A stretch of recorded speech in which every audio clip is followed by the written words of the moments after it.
Hello, welcome to Unisport Learning Made Easy. In today's talk, we will talk about different types of the skeletal system based on their nature and their existence. Endoskeleton is present in the major animals in different shapes and forms, and it has been originated since the invertebrate evolution. And we see that calcium carbonate crystals are always present in the animal skin or in the animal tissues where the collagen fibers are present. With the evolution, those crystals became some more specialized forms and shapes in the specific animals. Like in the sponges, they have mineral spicules and fibers of the sponges, although they did not have any muscles attached to them. Then, if you see in the echinoderms, they have the major calcareous plates, which are the short plates, and a series of those plates makes the internal skeleton of the echinoderm. And if we see in this cross section,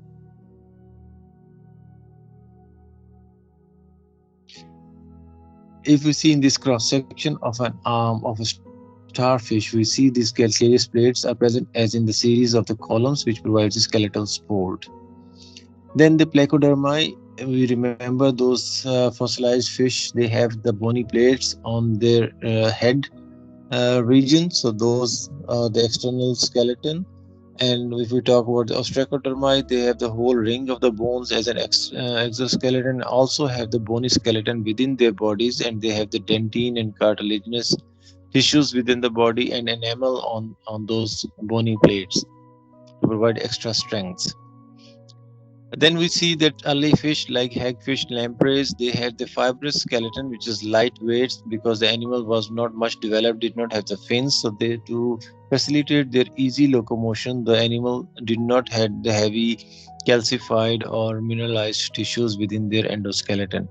But later fishes developed that fins, so they become more stronger to move in the water, and they develop the internal skeleton made up of cartilage, as in the form of the cartilaginous fish, the sharks, etc., for example. And later those fish, when they developed the swim bladder, they started mineralizing their internal tissues to provide extra strength within their skeleton. So one reason that cartilaginous fish existed and they did not have uh, the swim bladder. So one reason that the animals are having the,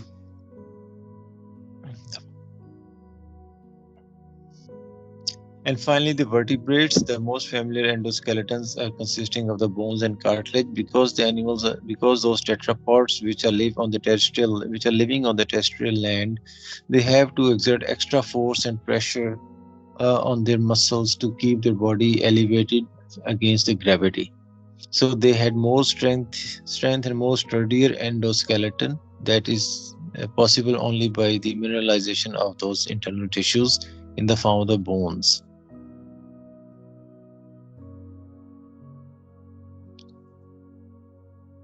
All right, now let's talk about the skeleton of the fish. We see that fish have the cartilaginous skeletons initially. The lampreys and hagfish have the cartilaginous and fibrous skeletons to make their body lightweight and enable them to move freely.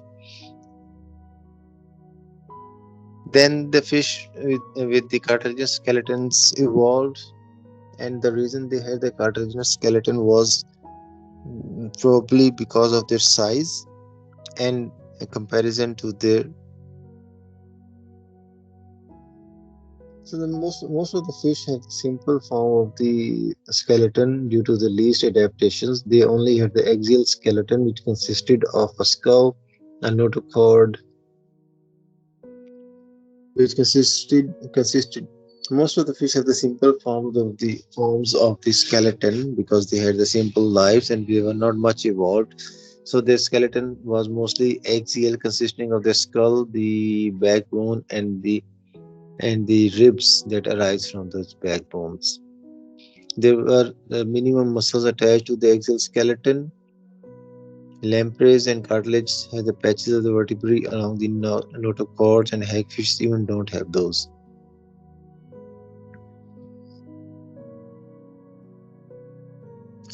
Because most of the cartilaginous fish did not have the swim bladder, so they had less buoyancy as compared to the bony fish. So they kept their cartilaginous skeleton, which is lightweight and provides natural buoyancy against the gravity.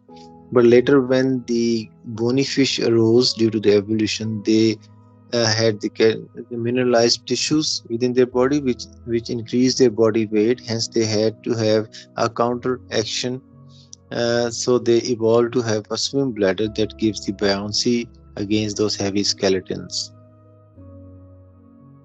Another major engage once the animal moved out of the water, they had a major adaptations and evolution in their skeletal system, which includes the foremost is the change in the form and shape of their vertebrae. In these diagrams, you see at the top, these are the fish vertebrae, which has only the axial skeleton, and the most of the body weight was supported by the density of the water and natural bounciness of their cartilaginous skeletons.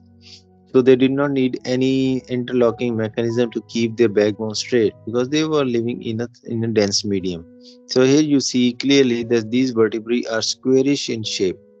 But when we see the animals or the early amphibians, when they moved out of the water having the same vertebrae, they had a major problem of lifting their body.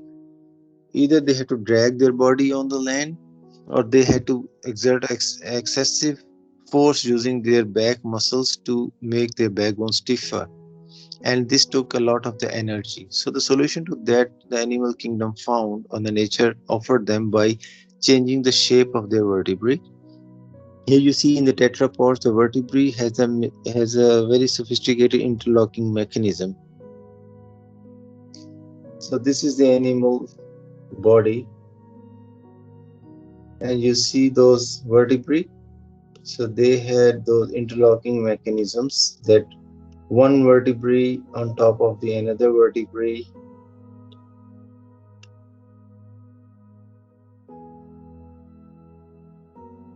See? So these interlocking thumb-like structures, they are present in each vertebrae which provides the interlocking system.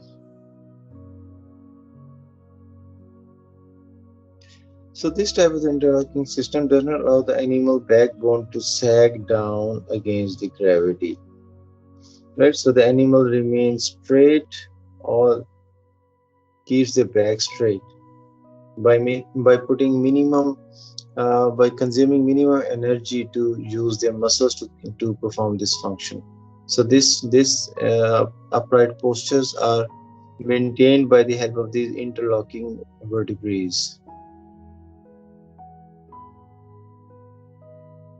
So the specialization of the intervertebral discs that articulate with the adjoining vertebrae is another major evolutionary path in the adaptation and improvement of the animal skeletal system when they moved out from the water on the land. So these intervertebral discs help hold the vertebral columns together, and they also absorb shocks and provide joint mobility. The other improvements in the animal skeletal systems include the fusion of the bones for the added strength, like in the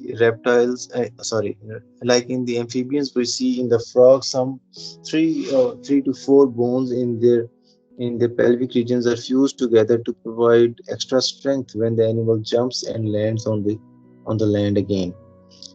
Then evolution of the joints and articulations become more advanced and evolved to provide flexible and more dimensional movements in the animal body to perform complex body functions.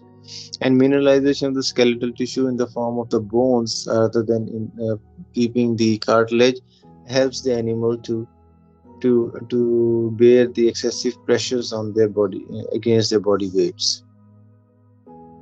Bones replace the cartilage in the ribs as well, which became more rigid, hence provide more better protection against the injuries and external damages to the delicate body organs.